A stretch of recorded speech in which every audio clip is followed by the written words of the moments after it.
avez les papilles qui s'agitent et l'estomac qui grince et qu'il est l'heure de Qu'est-ce qu'on food. Et pour cette dernière de l'année, on vous a concocté un petit planning très estival. Très vacances, avec des adresses à l'autre bout de la France. On va partir en vacances, oui, on va partir en vacances, faire des escapades gourmandes, parce que tant qu'à faire, autant allier l'agréable à l'agréable. Mais c'est aussi la période des vacances où on profite du petit déjeuner, où on paresse pendant quelques heures au lit, et où on en profite pour faire de repas un peu plus copieux que d'habitude le matin. Et puis c'est aussi la saison des glaces, bien entendu, mais aussi, très très important, des pique-niques et des apéros. Bref, donc, on vous a sélectionné un paquet de produits pour pouvoir en profiter de manière très gourmande. Et que des bonnes choses. À tout de suite.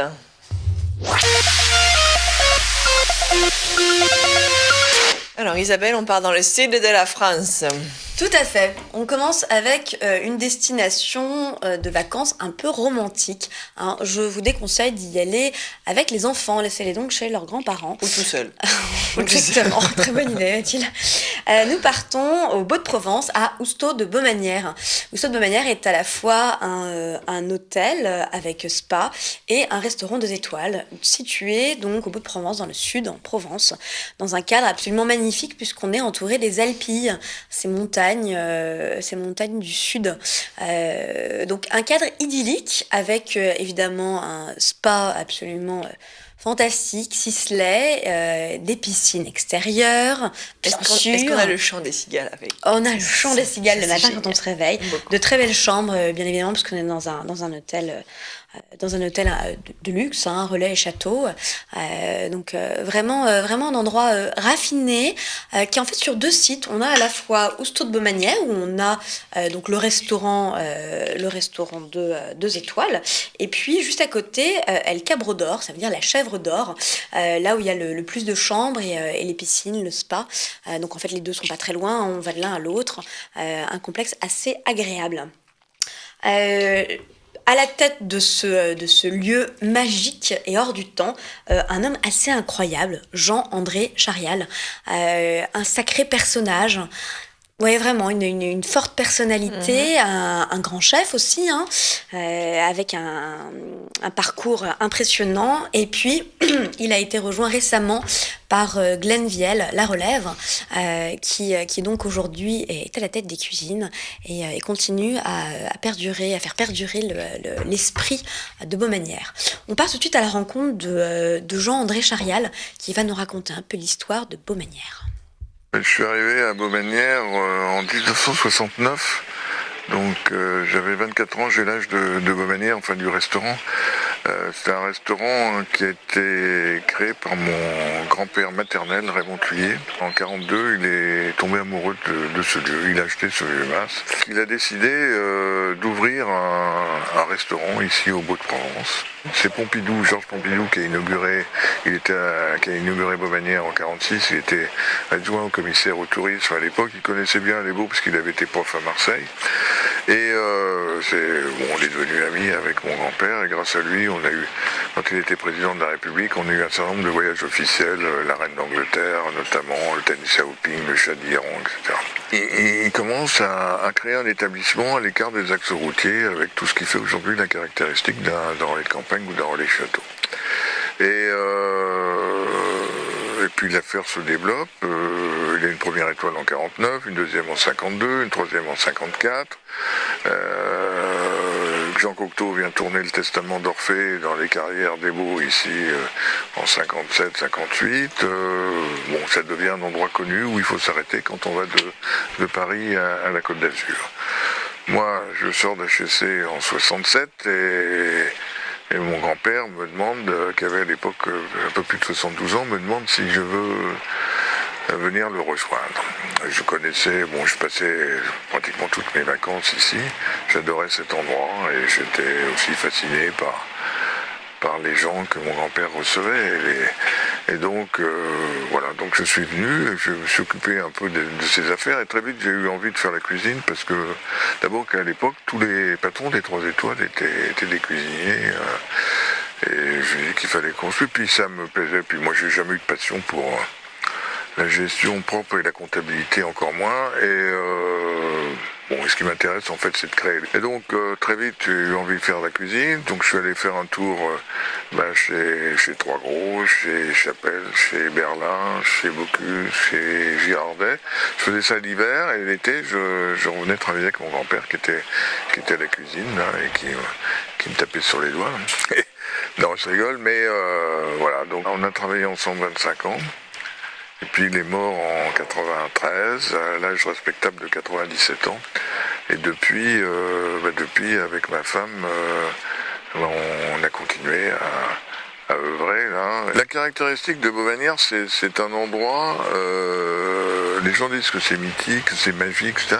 C'est un endroit où il y a à la fois le cadre extérieur que vous avez, donc ces Alpilles, là, ces rochers, ce village des Baux qui était la capitale de la Provence, comme je vous disais, cette maison du 16e avec cette salle de restaurant voûtée qui est quand même très particulière. Si vous ajoutez donc une qualité de cuisine, une qualité d'accueil, ça fait un ensemble exceptionnel. Et en cuisine, des produits sains, des produits frais surtout, une cuisine où l'accessoire ne cache pas l'essentiel, où on est à fond sur le goût d'un produit. On mange des petits pois, on mange des haricots verts, on mange du gigot, c'est du gigot. C'est un peu peut-être pour certains un peu trop simple. Mais derrière la simplicité, il y a toujours beaucoup de travail. Faut pas croire que c'est parce que c'est simple, c'est que c'est facile. C'est souvent ce qui est le plus difficile. J'ai toujours adoré les rougets, c'est mon poisson préféré. Voilà, donc on a toujours fait des rougets à Beauvanières. Il y avait des rougets en papillote, il y avait des rougets au basilic, il y avait des rougets. Toujours. Bon, ça tourne toujours autour de la tomate quand même, le basilic, l'huile d'olive, parce qu'on est quand même en Provence. Justement, ce que je disais à Glenn, c'est qu'il faut qu'il respire, qu'il regarde les lumières, les oliviers, la garrigue, la senteur, tout ça que ça rentre à l'intérieur pour pouvoir après que ça ressorte dans l'assiette avec amour. Et c'est ça qui est important. Un homme passionné. Oui, un homme passionné, un homme passionnant. Non. J'ai eu un vrai coup de cœur pour ce monsieur que j'ai trouvé extrêmement sincère, généreux et empreint de ce terroir de Provence. Hein. C'est assez beau. Donc on le voit dans les plats, que ça soit en fait les créations de Glenn ou les plats de Jean-André, il y a effectivement une vraie cohérence. Donc qu'est-ce qui ressort de sa cuisine? Il l'a dit, c'est la simplicité. Alors, on le voit, hein, dans un repas, comment ça se passe à Beauvanières. Donc, on est dans ce cadre, si on est en extérieur, on est dans un cadre absolument incroyable, avec donc, le soleil, le bruit des cigales, les petites olives. Oui, on voit cette magnifique focaccia maison, ce petit apéro sympathique avec les olives de la région, bien entendu, l'huile d'olive, évidemment. Et puis, on a donc ces légumes du jardin. C'était la saison des petits pois. Et cette tarte petits pois d'une simplicité magnifique. Visuelle. Enfin, en fait, c'est l'évidence du légume. On a le vrai goût. Après, j'ai visité le potager. On les a goûtés crus. Donc là, ils étaient pareils, hein, presque crus. C'est magnifique. C'est le vrai produit. Il a parlé de sa passion des rougets. Alors, on a goûté le fameux rouget. J'ai rarement eu un poisson aussi bien préparé. Ah bah dis donc, oui, il était entièrement désarrêté et présenté, donc un peu étalé, hein, tu vois, ouvert en deux, avec vraiment ces saveurs provençales de tomates, de pesto tomate, cette huile d'olive verte qui apportait l'amertume, très jolie. Il a parlé aussi de son agneau, qui est un vrai classique, qui est présenté donc entier comme ça, et pour 2 personnes évidemment, hein, et qui est ensuite découpé pour être dégusté. C'est vraiment une belle cuisine qui fait honneur à la tradition française. Alors Glenn c'est la relève. On va partir à sa rencontre. Il va nous parler de sa cuisine et de comment il s'est intégré à Beauvanières. Moi j'ai essayé d'apporter je pense un peu plus de cuisine entre guillemets. On a apporté le fumoir, on a installé des ruches, on fait notre vinaigre, on fait sécher nos tomates sur des séchoirs dehors. Donc on a apporté un petit peu de fantaisie, un peu plus d'étoiles dans les yeux, j'en sais rien comment on pourrait dire ça. J'ai essayé qu'on s'amuse, quoi. Voilà, la cuisine, c'est pas juste lever un poisson, c'est pas juste snacker un filet de bœuf, c'est pas ça la cuisine, c'est tout un décor, c'est beaucoup de choses. Donc voilà, j'essaie de créer en fait ce décor, quoi. Qu'est-ce qui caractérise ta cuisine? Qu'est-ce qui fait qu'elle est identifiable? On fait une cuisine, je pense, comme je dis toujours à mes gars, c'est froid dans ses baskets, quoi. C'est droit dans ses baskets. C'est-à-dire qu'on fait une cuisine directe, sans superflu, il n'y a pas de chichi. Et concernant les sauces, c'est vrai que moi j'avais eu la chance de travailler pour Di Caleno qui avait pris un cursus comme ça sur les extractions. Donc il a fallu, bien sûr on n'a pas pris la même chose, mais il a fallu aussi qu'on trouve une identité. Donc on a travaillé sur les jus et notamment sur l'alimentation de la bête. C'est-à-dire qu'au lieu de lier avec un fond de veau, on essaie de lier un jus de cochon avec un jus de maïs, un jus de dorade avec un jus de bouleau, un jus de veau avec de la confiture de lait, du foin. Donc on essaye de boucler la boucle. Est-ce que tu as un plat signature? J'ai un plat que je fais depuis quelques années maintenant, c'est la chair de tourteau ou d'araignée selon la saison, avec du bœuf cru et un yaourt gingembre algue. Et voilà, c'est un plat que j'aime bien faire, ce côté un peu viande crue, un peu, vous savez, un peu métal, avec ce tourteau ou cette araignée, ça passe vraiment bien, l'assemblage est fin et je pense que c'est quelque chose d'assez précieux. Donc voilà, et puis le yaourt forcément pour l'acidité du ferment lactique avec l'algue, voilà, pour rappeler forcément le tourteau. Est-ce que tu as, pour finir, un souvenir marquant en cuisine, un plat que tu as mangé ou d'un plat que tu as préparé, quelque chose qui t'a marqué? Franchement, je crois que les choses qui m'ont marqué le plus, et ça fait cliché, mais c'est la grand-mère, c'est sûr à 100%. Voilà, le riz au lait, des choses. Mais c'est pour ça que finalement, les plus grosses émotions ne sont pas forcément dans des plats sophistiqués. Et on peut le constater par exemple tous les plats qui traversent un peu les décennies, notamment la tarte tatin, le fondant au chocolat, toutes ces choses, la crème brûlée. C'est des choses. Des desserts somptueux seront passés, qu'on aura encore ces plats-là qui marqueront les générations, parce que voilà, la simplicité finalement, c'est peut-être la simplicité, je dirais, même dans la justesse, c'est ce qu'il y a de plus difficile à faire en cuisine, et c'est ce qu'on essaie en tout cas de faire ici. Simple et bon. Ouais, une vraie cohérence en fait entre les propos de Jean-André et Glenn, sachant que je les ai pas du tout interviewés le même jour et qu'ils étaient pas du tout à côté de l'un de l'autre. J'ai trouvé ça beau, cette évidence en fait dans leur discours, qui montre qu'ils sont complètement sur la même longueur d'onde et qui portent tous les deux Housteau comme ça. Alors dans les plats dont parlait Glenn, on va pouvoir découvrir en images ce fameux. Alors d'abord le séchoir, excusez-moi. Effectivement, il sèche ses fruits et ses légumes. Donc il a fait installer ces grilles qui profitent du soleil naturel sous la vitre et tout se fait comme ça sèche vraiment avec la lumière du soleil. C'est assez incroyable et ça du coup donne une saveur particulière aux fruits et aux légumes qui sont séchés ainsi. Et donc dans ces plats, le fameux tourteau et viande crue, bœuf cru, avec le yaourt gingembre et algues. Délicieux. C'est très délicat, c'est comme donc un fin carpaccio qui recouvre le tourteau, et l'accord terre-mer est extrêmement réussi. C'est très, très subtil, vraiment intéressant. Dans les plats aussi intéressants à découvrir, il y a la grosse langoustine qui est recouverte d'une pâte au basilic avec la crème de parmesan. Et puis, pour mettre la région à l'honneur, ce pigeon des Costières qu'on a vu juste avant. Le pigeon des Costières, effectivement, il est préparé avec un jus de carcasse à la lavande. Donc là, à nouveau, les saveurs provençales, plus qu'intéressantes. En dessert, les crêpes soufflées au Grand Marnier, ça a été un vrai coup de cœur. C'est exactement ce dont parlait Glenn. C'est la simplicité d'un dessert extrêmement traditionnel, un dessert dit de grand-mère, mais revisité évidemment à la touche gastro, extrêmement bien exécuté, d'une légèreté, un souffle en bouche. C'était magnifique. En cave, ça ne dépareille pas avec le reste de la maison, bien entendu. Le sommelier s'appelle Gilles Ozzello et il a une carte des vins absolument incroyable, avec beaucoup de jolies pépites de la région, parce qu'en Provence, il n'y a pas que des rosés du tout. Il y a plein de jolies choses et ils ont une super carte là-dessus. Alors tout cela a un coût, bien entendu. On est quand même dans un très bel établissement. J'en suis consciente, mais c'est à faire au moins une fois dans sa vie. Les chambres, c'est à partir de 200 € et les menus vont de 90 € à 210 €. 90 au déjeuner, 210 pour le menu balade des Baux. Voilà, Houssaye de Bavanière, Baux de Provence. On va partir sur une destination complètement différente Oui, cette fois. on Les remonte enfants en sont les voiture. bienvenus. Allons-y, à l'île de Ré. Nous partons sur l'île de Ré, oui, une île absolument superbe, mais une île où il y a aussi beaucoup de produits très gourmands. Donc on peut allier à la fois les balades à la plage, les promenades à vélo, et puis la découverte des produits gourmands de l'île de Ré. On commence tout de suite avec déjà où se loger.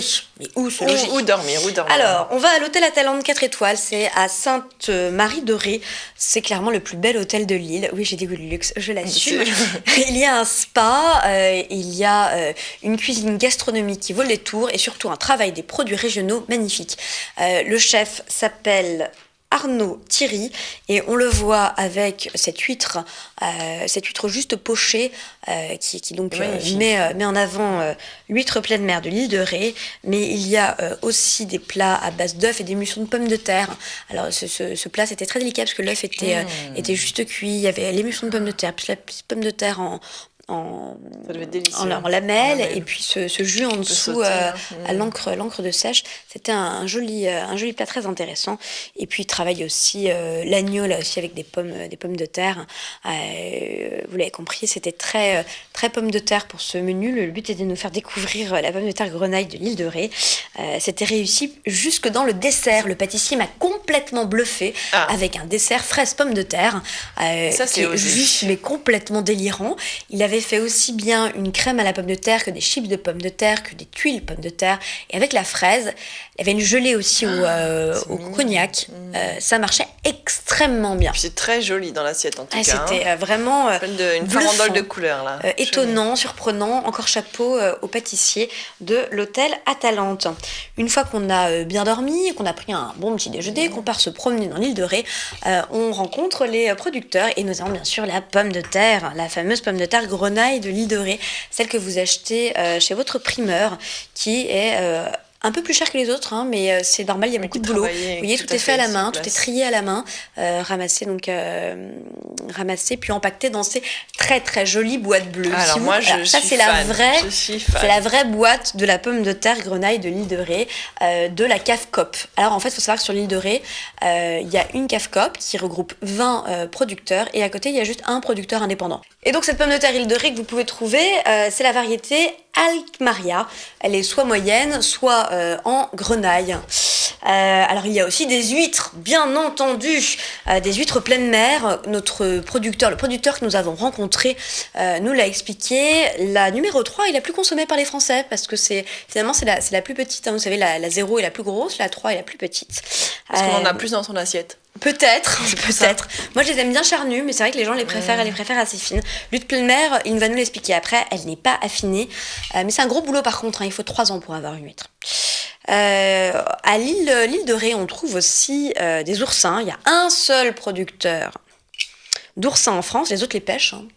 Et chaque année, lui, il produit 6 tonnes, sachant que pour produire 6 tonnes, il faut 30 tonnes d'algues pour les nourrir. Les oursins sont très gourmands en algues. Donc, alors. Et oui. Bande de morphales. Et il y a seulement 5 langues d'oursins par oursin, donc c'est vraiment un travail très très minutieux. Là aussi, il va nous expliquer un petit peu comment ça fonctionne. Et puis enfin, l'autre produit sympathique de l'île de Ré, il y a du vin bien sûr de Pays de Charentais, mais il y a aussi du cognac, le cognac Camus. Camus a des vignes en fait sur l'île et propose une gamme de 3 cognacs différents. Oui, ça c'est des petites fioles que j'ai récupérées.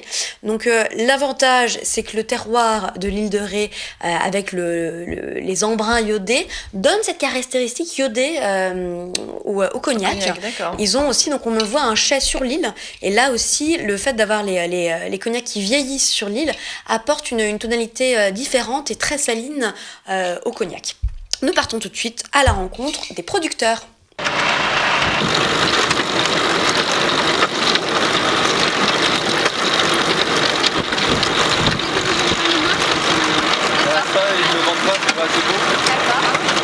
Je m'appelle Rémi Carré, ça fait maintenant 4 ans que J'exerce l'activité pommes de terre primeur d'appellation d'origine protégée sur l'île de Ré. On est quand même sur une variété qui reste très bonne gustativement, où on arrive à trouver des notes d'asperges, de beurre ou même de pain grillé. C'est une pomme de terre qui n'a presque pas de peau, qui s'enlève à la main, qui fait qu'on est vraiment sur un légume très frais et de saison. Et les gens adorent venir déguster juste une pomme de terre avec simplement du beurre ou un morceau de poisson qui est typique à notre île. Alors, je m'appelle Didier Fournier, donc je suis ostréiculteur sur l'île de Ré et mon métier consiste à élever les huîtres de leur naissance jusqu'à la commercialisation de ces huîtres. Combien d'années il faut faire une huître?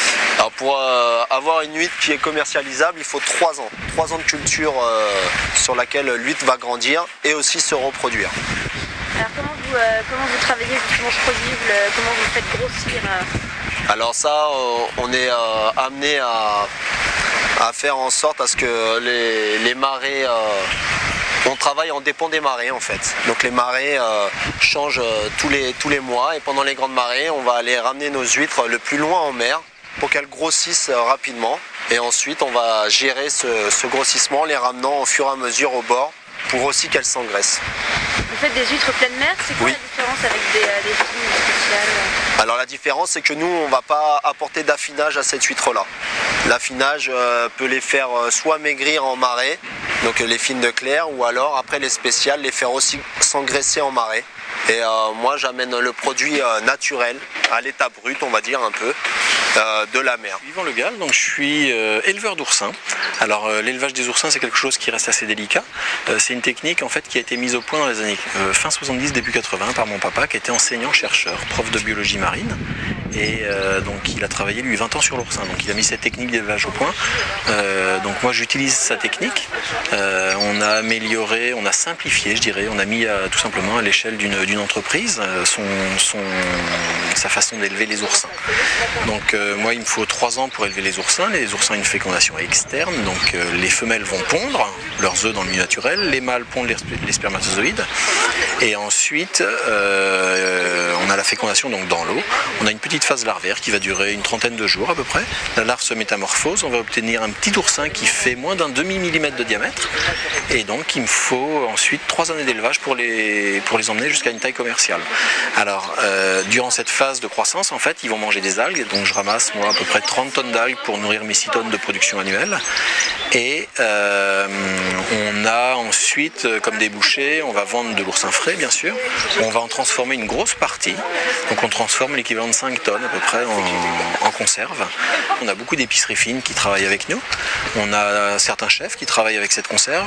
Alors d'autres veulent travailler avec le frais bien sûr. Mais on a aussi comme débouché tout ce qui est recherche. Donc il faut savoir que l'oursin est énormément utilisé dans la recherche, globalement pour travailler sur la division cellulaire, comprendre cette division cellulaire et pouvoir en fait derrière globalement avoir des traitements anticancéreux. Alors voilà, l'île de Ré est riche de saveurs. Je crois qu'on continue sur les saveurs Oui, iodées. exactement. Mais cette fois, on retourne à Paris. On retourne à Paris, mais toujours dans l'univers de la mer. Je ne sais pas si vous avez connu la première adresse qui s'appelle Aux Pinces, mais une seconde adresse vient d'ouvrir rue Mazarine. Alors les Pinces, vous l'aurez bien compris, c'est un restaurant dédié à Monsieur le Homard, qui est proposé en 2 versions, soit le homard rôti entier, soit le homard en version lobster roll, comme on aime à l'appeler. Voilà, donc on a 2 formules à 25 €, ce qui permet d'aller découvrir le homard sous ces 2 formes. Accessible, dans une ambiance très décontractée, sympa pour une petite sortie le soir si on veut aller se faire un ciné après ou ce genre de choses. Donc voilà, c'est rue Mazarine à Paris et ça vaut le détour pour aller se serrer la pince au homard. On fait une courte pause et on se retrouve tout de suite après pour découvrir plein de saveurs. Exactement.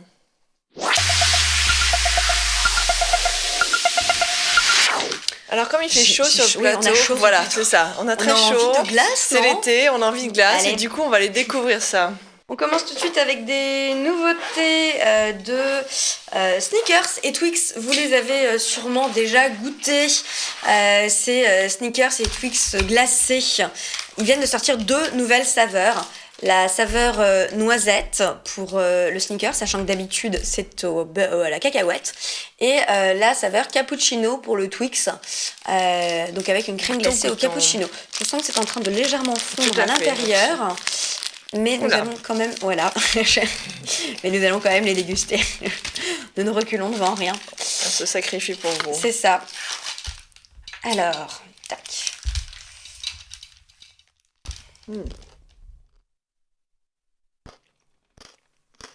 On sent bien le café.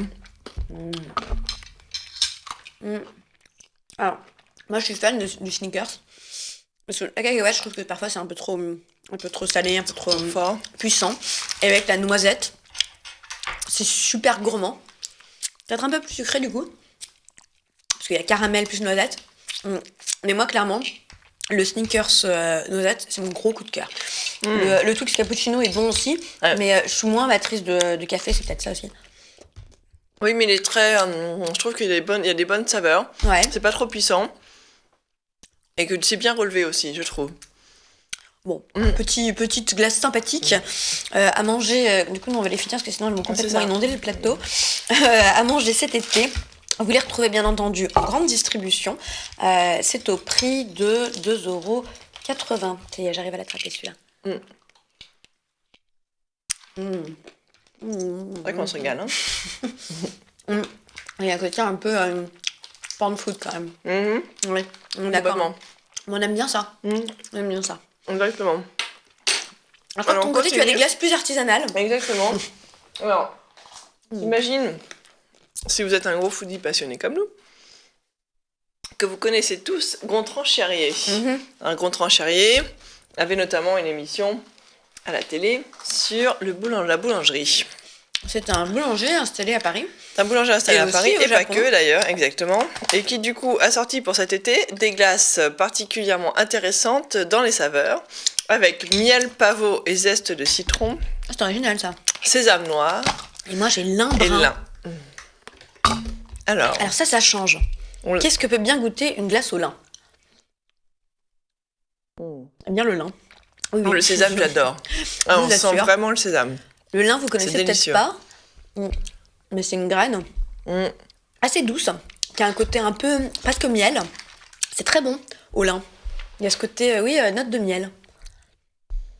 Ah, le sésame, on retrouve vraiment, est délicieux. Le sésame noir est incroyable, oui. Donc là, vous avez la vraie pâte de sésame. Ouais. C'est beaucoup plus puissant que le lin. Ouais, mais il y a un petit côté, reviens-y.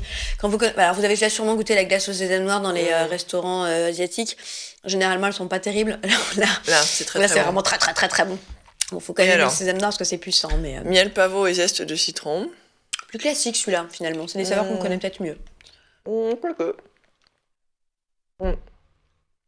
Le citron, j'adore le citron.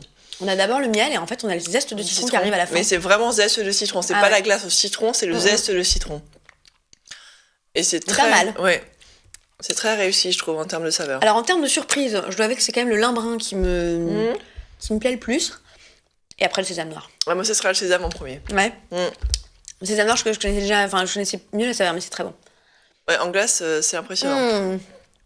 Alors, on les trouve où? Dans les boutiques? Eh ben, on les trouve dans les boutiques, tout à fait. Je vais vous retrouver les prix. Au 4,20 € pour le pot. Voilà, donc c'est un petit plaisir à se faire de temps en temps. Alors, on enchaîne derrière sur le petit déjeuner. L'ami des matins tranquilles. On en profite. Deux solutions si vous êtes flemmard ou si vous êtes plutôt actif le matin.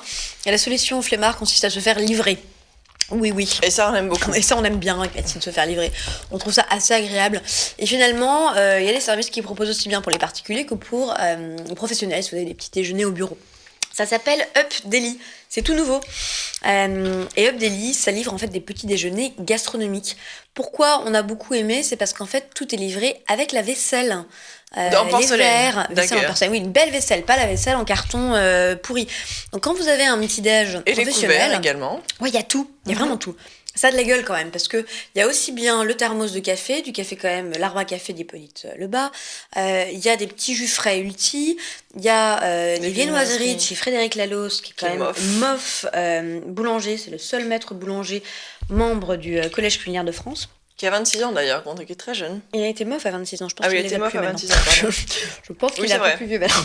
Mais il fait des viennoiseries qui sont assez chouettes, faut bien le dire, hein, qui croustillent avec un bon goût de bon beurre. Et puis, on a aussi les confitures de la chambre aux confitures qu'on va déguster. Donc ce qui nous a plu effectivement avec Mathilde, c'est qu'on reçoit tout, on déballe ce petit déjeuner de roi avec jolie corbeille, couvert, etc. Et après, qu'est-ce qui se passe ? Et bien quelqu'un vient récupérer le sac avec toutes les affaires sales, on n'a même pas à faire la vaisselle, je trouve ça merveilleux. Alors, donc voilà, gros coup de cœur en termes de service 3 étoiles vraiment. Et avec donc les confitures de la chambre aux confitures. Elles sont très bonnes. Hein. Alors, moi je suis une grosse fan de myrtille. Pas trop sucré. Ça, c'est le problème de certaines confitures.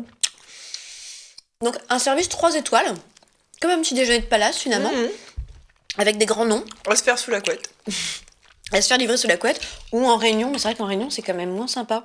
On a plus envie d'en profiter à deux. Abricot aussi est dingue. Ouais. Très réussi. Évidemment, la force, ce sont ces produits de qualité, que ce soit les confitures, le café, le beurre, les viennoiseries, qui donnent au petit déjeuner toute sa dimension gourmette. C'est à partir de 10 €. Selon la formule choisie, pour l'instant, ça livre seulement sur Paris. Livraison à 5 €. Voilà, on espère très vite que ça va se développer dans toute la France. Et point très intéressant à noter, c'est qu'on repasse chez vous, chercher bien évidemment toute la vaisselle, donc les tasses, les couteaux, etc. Donc vous n'avez pas à vous occuper non plus de faire la vaisselle. C'est vraiment le petit déjeuner royal. Alors, complètement différent en termes de petit déjeuner qui peut aussi se faire livrer ou qu'on peut manger sur place, le petit déjeuner américain. Est-ce que tu aimes les céréales, Mathilde ? Complètement, moi je suis fan. J'en ai d'autres à vous présenter d'ailleurs. Il y a un côté très très régressif dans la céréale, hein, c'est terrible. Et finalement, il n'y avait pas d'adresse qui était complètement dédiée à ça. Enfin, si, il y en a une à Paris qui a ouvert récemment. Et donc, Harper's Coffee Shop est la deuxième. C'est 16 rue Le Thor, dans le 18e. C'est un vrai bar à céréales à l'américaine. Mais oui. Donc, on a des céréales que nous, on ne connaît pas, avec des couleurs fantaisistes. C'est très ricain, ça. Mais il y a quand même aussi des références françaises. Hein. Vous retrouvez aussi bien vos Chocapic que vos Coco Pops, vos Smacks, que ceux qu'on ne connaît pas, les Reese Puffs, les Apple Jacks, les Hershey's Cookies and Cream. Si vous avez vécu aux États-Unis, vous connaissez. Les Moi, Cheerios. personnellement, je ne connaissais pas. L'avantage, c'est qu'on peut les agrémenter de différents laits. Pour les allergies, c'est pratique. Il y a vache, évidemment, mais il y a aussi soja, amande, du lait au chocolat ou du lait au caramel pour les plus gourmands, et qu'on peut même mettre des toppings dessus. Là, on tombe carrément dans le porn food avec des M&M's, des Kinder ou des Oreos. À côté, un petit jus ou un smoothie fraîchement pressé, et la on journée se fait peut bien un petit déjeuner royal, que ça soit sur place, à emporter ou en livraison. Et du coup, pour ceux qui sont à la maison, voilà, complètement. Un peu de temps. J'étais déjà partie dans un peu de temps, mais pas forcément de temps. Moi, j'ai réussi à trouver des porridge Bjorg. Alors, le porridge, il y a un côté très énergétique. Hein. C'est si vous êtes en vacances sportives. Après, vous avez une randonnée, du VTT, du kayak. Tac, qu'est-ce que je me fais ? Un porridge. Il y a 2 recettes. 3 céréales ou figues et framboises. Donc, celui-là est le plus complet. Celui-là est plus gourmand. L'avantage, c'est que en fait, le porridge, ça se prépare assez rapidement. Hein, puisqu'au micro-ondes, il suffit de mettre un volume de porridge et 2 volumes de lait. On fait gonfler au micro-ondes pendant 1 minute 30 et c'est bon. À la casserole, c'est pas beaucoup plus long, hein, parce qu'on fait gonfler pendant 2 minutes. Et oubliez ce que vous vous souvenez du porridge anglais quand vous étiez jeune en classe découverte. Non, ça a bien changé. Voilà, le porridge peut aussi être alors certes, c'est quand même consistant, mais quelque chose d'assez goûtu et savoureux. Et j'ai beaucoup aimé notamment la recette avec les figues et framboises. C'est un côté très, très gourmand. Oui, puis c'est parfait pour se caler pour la matinée. Ah ouais, là, ça vous tient normalement au corps. C'est 2,50 €. On dit toujours qu'il faut faire un petit déjeuner de roi. C'est ça. Donc là, c'est fait. Et là, avec ça, c'est votre petit déjeuner de roi. Exactement. Alors, on continue, non pas dans le porridge, mais dans le granola. Dans le granola, avec 7 jeunes femmes qui se surnomme la Granolita et qui en fait a lancé ses petites créations. Donc elle le fait elle-même depuis son four. C'est très artisanal. Le granola, en fait, pour rappeler, ce exactement. sont des graines qui sont séchées au four. Tout à fait, voilà. Donc en fait, il y a différentes saveurs. Donc là, j'ai Punta Work, plutôt flocon d'avoine, millet et amande. Là, il y a Chocalita qui est bien évidemment autour du chocolat. Moi, j'en ai un qui me plaît bien parce qu'il a des amandes, il a des cajous, des noisettes. Alors moi, j'ai beaucoup aimé. Je suis une grande fan de granola et j'ai beaucoup aimé son travail, qui est pas trop sucré, qui est bien croquant. Je trouve que les différentes saveurs sont très agréables. Oui. J'aime beaucoup. C'est très bon ça, c'est très addictif. Voilà, en snack dans la matinée. C'est très bien. Voilà, c'est des échantillons, mais le paquet est aux alentours de 4 €. Donc vous pouvez trouver ça sur le site Granolita. Voilà. Alors, si on n'a pas le temps de déjeuner, petit déjeuner, et qu'on veut se prendre un petit truc sur le pouce, il y a ces gâteaux qui sont sortis et qui ont notamment la grande particularité d'être sans gluten. Voilà.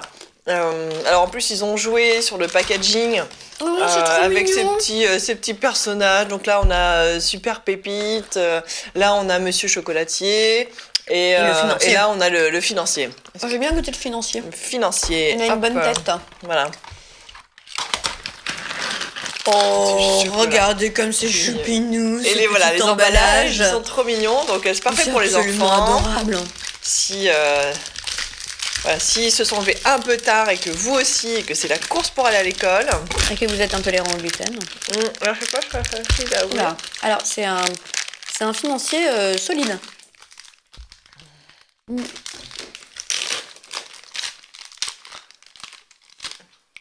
Il est moelleux, le tien. Le mien est très dur. Je pense que c'est le fait que ça soit sans gluten, le fait que la texture est différente. Ah oui. Alors, on retrouve le goût du financier, en termes de texture, pas du tout. Financier, c'est censé être moelleux. Alors, pendant qu'on l'entend, elle croque, mais comme un sablé, quoi. Et pourtant, il y a du beurre. Il y a de quoi. C'est très dur. Mais le goût du financier est là. Et là, c'est plus important. C'est plus important. Alors ensuite, on est toujours dans les céréales, mais cette fois-ci du côté bébé.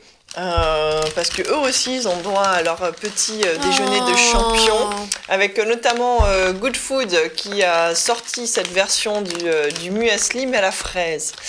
Alors j'ai testé auprès de ma fille qui aime beaucoup, et on met ça dans le biberon, ou alors on peut mettre ça et faire ça également bouilli. Donc on met 3 cuillères de lait avec une cuillère de céréales, et donc du coup ça se transforme en bouilli pour un petit déjeuner bien complet ou même un repas. Et puisqu'on est toujours dans donc ça c'est disponible au prix de 4 €. Donc il y a la fraise, mais il y a également au riz. Donc ça c'est pas mal aussi pour les bébés qui sont intolérants à tout ce qui est blé, ce genre de choses. Et on a également, toujours dans le monde des céréales et des bébés, ce Mother Grain. Alors on en avait parlé il y a quelques temps de quinoa qui faisait pour les adultes. Donc là ils ont sorti une gamme pour les bébés. Quinoa pour bébé. Exactement. Donc là c'est courge, carottes et quinoa. Et là c'est rutabaga, panais, carottes et quinoa. Voilà. Donc ça ta fille elle aime? Tout à fait, exactement. C'est le test par l'enfant. Tout à fait, dès 8 mois ou dès 10 mois. L'enfant, quand il aime pas, il crache, de toute façon. Tout d'abord, ça c'est rédhibitoire. Exactement. Super. Voilà pour la partie Alors, une fois qu'on a petit déjeuner, on part pique-niquer. Complètement. Allons-y. Alors, on commence avec des tapas de la mer. C'est l'atelier du poissonnier qui fait ça. On les connaissait pour leurs rillettes. Ils nous sortent des tapas assez monstrueuses qui s'appellent, c'est la gamme Escapade. Alors, on peut faire escapade au Maroc, on peut faire escapade en Provence. Et là, c'est escapade en Sicile. Voilà. Avec un tapas bulot, olive et capre. Alors, ça a l'air magnifique. Alors, moi, je suis très fan de bulot. Donc, je me demande ce que ça peut donner en termes de tapas comme ça. C'est bon? C'est très bon, ça. Les bulots sont généreux. Il y a cette sauce... Cette sauce aux olives et capre. qui réveille bien le Délicieux. bulot. En même temps, on a la texture du bulot. On a un goût très prononcé du bulot. Alors, vraiment, juste cette texture un peu... Enfin, qu'à de la mâche. Et la sauce est juste excellente. Et ils sont généreux, les bulots. Oui, ils sont gros. Coup de cœur. Donc, si vous ne pouvez pas partir en vacances, c'est une façon de voyager un peu. Hein. Maroc, Provence, Sicile. C'est au prix de 6,50 € le pot. Et vous les trouvez sur le site de l'atelier du poissonnier. On continue avec des sardines, je crois. Mais oui, on adore les sardines, que ça soit en salade ou juste comme ça sur du pain grillé. On en a 2 sortes. Alors, Moi, j'ai les royans. alors royans, elles sont à la sauce ravigote. Une sauce donc un peu acidulée. Et celle-là, du phare d'Eckmühl. D'Eckmühl, tout à fait. Sont au piment d'Espelette, donc plus On va épicé. goûter les deux. Allons-y. Hop là. Comme c'est joliment rappelé sur le packaging, les sardines sont pleines d'oméga 3. Donc c'est parfait pour préparer, pour faire le plein d'oméga 3 et être en pleine forme. Pour cet été. Alors, piment d'Espelette. Alors déjà, on note 2 styles de La l'ambiance. qualité, oui, c'est ça. Celles-là sont plus rondes et rangées sans être serrées comme des sardines. Celles-là sont un peu plus tassées et ont l'air plus fines du coup.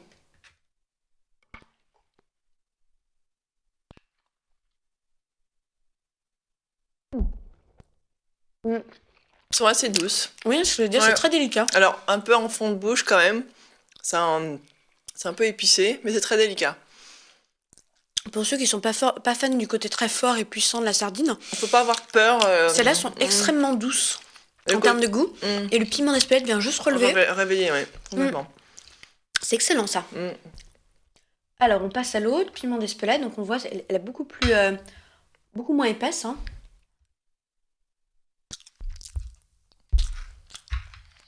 Avec une sauce beaucoup plus punchy. Et un goût de sardine beaucoup plus prononcé. Ah oui, c'est beaucoup plus C'est fort. beaucoup moins fin.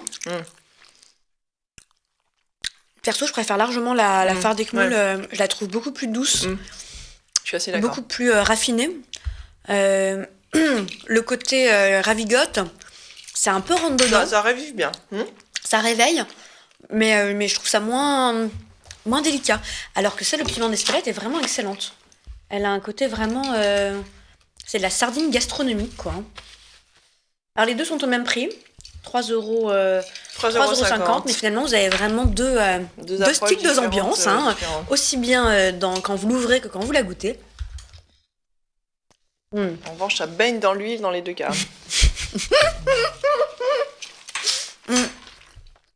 Et moi, j'ai bien un coup de cœur à la sardine phare d'Eckmühl. Beaucoup plus douce. On continue sur des ravioles. Eh ben oui, les salades de pâtes.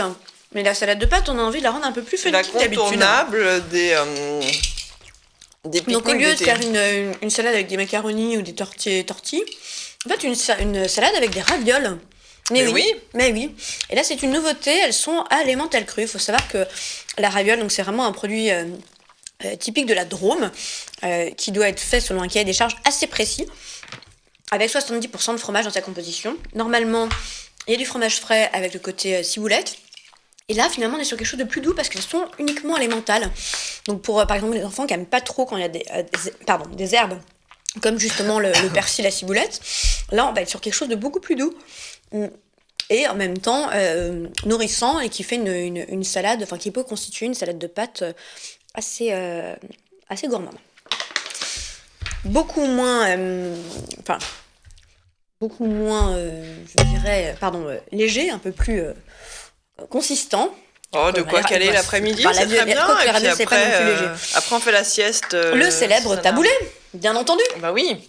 Alors, Jean-Martin nous a sorti un super kit, puisque dans cette boîte, vous avez tout pour préparer votre taboulé en un temps record. Donc, c'est bon. Directement, la sauce avec les légumes, tout ça.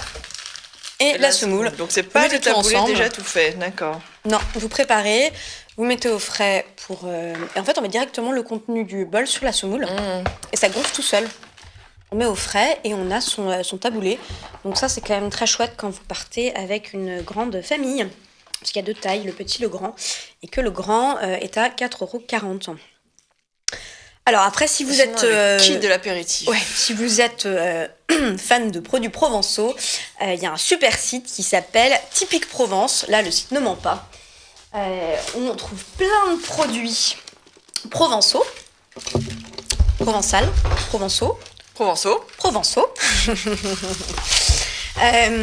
Et même des coffrets apéritifs.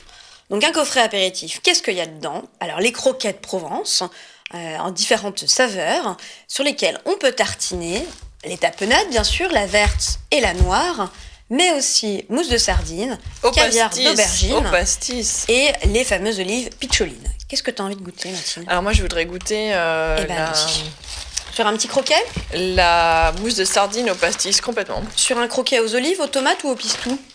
Au pistou, allez. Au pistou, soyons fous. Hop, tac. Merci. Allons-y. Donc ce site vraiment fait un travail terrible sur le référencement des produits. Il y a 250 références qui valorisent le terroir provençal. Ce sont uniquement des produits GP, AOC, AOP, Très bon, bio. petits croquets. Petits croquets sont bons. Donc vraiment produits qualitatifs. On sent super bien le pistou. Et ce petit kit apéritif qu'on peut partager à quand même un sacré nombre. Ça, on sent bien le pastis. Ah oui, c'est marrant. Moi, la sardine, on trouve bien le pastis. Dingue, comment on sent le pastis. J'aurais jamais pensé que c'était aussi présent. Bon, les vraies saveurs du Sud. Et donc ce petit coffret, ce gros coffret, 41,50 € sur le site internet pour vous faire livrer à domicile toutes les saveurs de la Provence. Alors, comme on est sur le côté apéritif, on a des petits snacks aussi, biscuits apéritifs, toujours dans l'esprit provençal, puisqu'on est sur du tomate basilic. Et à nouveau sans gluten. Alors là, À nouveau sans gluten et sans marrant, huile, ça me rappelle de palme, monsieur. Ça me rappelle ces trucs aux cacahuètes avec les curly. Les curly, La exactement. forme. Sauf que c'est Ah bon, meilleur. c'est pas trop salé. Très léger. Exactement. Et bien évidemment, il faut terminer sur une touche un peu sucrée. Encore un petit truc. Alors entre sucré et salé, la gamme légumiel. Et oui. Ah oui, des pardon. légumes. Moi, j'étais Avec partie du sur miel. du miel, alors c'est pour ça que je pensais que c'était du miel. Non, pardon. C'est légumes et miel. Courgettes basilic, piment d'Espelette. Et tomates, origan et miel. Et ça, en fait, c'est la famille Marie qui a lancé. Voilà, Ce des qu'ils miels appellent les miels à tartiner salés, donc légumiel. Voilà, légumiel. Légumes et miel. Hop, on va goûter celui-là. Hop là. Et donc, ces petits produits, il y a des différentes propositions. Ananas, colombo et miel, tomates, origan et miel, courgettes basilic et piment d'Espelette et miel. Ça se tartine, ça se fait en verrine, mais aussi en sandwich ou pour un pique-nique. J'ai perdu ma petite cuillère. Je sais pas si tu l'as vu. Merci. Très bon. Est-ce qu'on sent le miel? Oui, on a une petite touche sucrée. C'est marrant. Une petite touche sucrée. C'est très bon. Puis avec la tomate, ça marche bien. Ça marche très bien. Une tuerie, ça. Oh, j'aime beaucoup ça. Bon, vous les trouvez, les petits pots, à 10,80 € dans les 28 boutiques Famille Marie de France ou sur leur site internet. Vous avez tous les points de vente. Exactement. Et juste pour terminer, donc du coup sur la partie Cette fois sucrée, voilà, c'est toujours Aglina qui fait ça. Donc suite au petit snack de tout à l'heure, là nous avons ce qu'on appelle les goutines, toujours bio et sans gluten, autour de la noix de coco. Voilà, le marrant petit comme snack, saveur. tranquille à emporter chez soi, à emporter avec soi, pour terminer le pique-nique.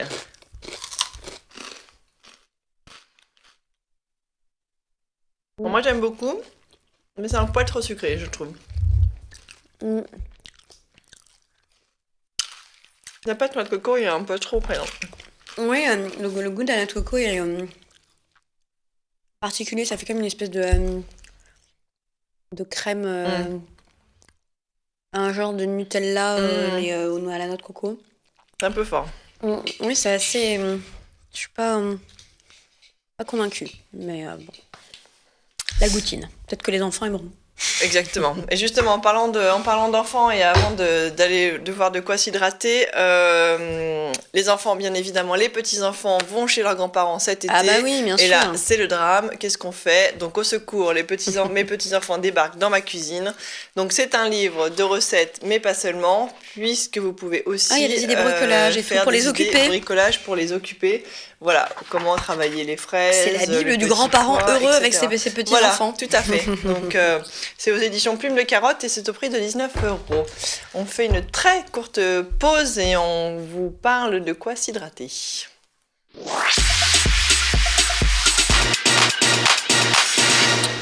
Alors, on a soif et on boit du rosé. Alors des rosés italiens, on part tout d'abord dans le sud de l'Italie avec le rosé dell'Estate Terre Siciliane. Là, on est sur un rosé qui représente vraiment le sud, donc il y a du fruit, en même temps il y a beaucoup de fraîcheur, mais il y a quand même un peu de caractère et de personnalité. C'est le rosé parfait pour en fait tous les pique-niques avec les viandes blanches, les salades. Voilà, ça donne une note très estivale au repas. Dans la même sont jolies, les gamme, bouteilles très chouette. aussi, hein. Ouais. Le rosé dell'Estate, cette fois delle Venetie. Donc là, on est complètement au nord. Et on a un vin qui est beaucoup plus, comme Venise, romantique, doux, plus nuancé, avec des saveurs plus gourmandes, avec des notes de cerise, de violette. Là, on va être plus sur un vin pour les desserts. Hein. Alors ces rosés qui sont donc des vins italiens sont distribués par Carniato qui est le spécialiste de la distribution des vins italiens. C'est comme ça qu'on peut se les produire en France. Ils ont des vins issus de toute l'Italie, mais c'est vrai que ces deux-là avec leur petite étiquette été, ça fait très Saint-Tropez. Complètement, je suis fan. Avec le parasol et c'est parfait. Alors, pour ceux qui ne boivent pas d'alcool, la bonne nouvelle, c'est qu'il y a du vin sans alcool. Hein. Oui. Et oui, on peut faire ça. Affinity by Ackerman. Ackerman, c'est une maison dans le Val-de-Loire qui a décidé de produire un rosé qui est en fait désalcoolisé. Comment ça marche la désalcoolisation ? Attention, c'est particulier. Ça demande une grande maîtrise. Hein. C'est vraiment technique. Puisqu'en fait, on extrait les arômes et l'alcool du vin à basse température, 25 degrés et sous vide, et ensuite on réintègre partiellement les arômes pour garder la typicité et le goût du rosé. Donc là on est sur quelque chose de très gourmand et très aromatique avec beaucoup de fruits rouges, et c'est vrai que ça permet de profiter d'un repas, comme ils disent, 0 alcool, 0 calories. Alors 0 calories je suis pas sûre parce que ça reste quand même un peu de sucre, sucre quand même. Mais voilà. Quelque chose de plus léger et qui ferait que la tête ne vous tournera pas avec le soleil. Pour les enfants, des petits jus. Très pratique à emporter, les petites gourdes fruits de shoot. Quand les enfants partent, quand on part en randonnée, quand on part en pique-nique, etc. Les enfants ne s'en mettent pas partout et les parents en sont contents. Enfin, les parents non plus d'ailleurs, parce que parfois nous aussi on n'est pas très adroits. Et hop, la petite gourde.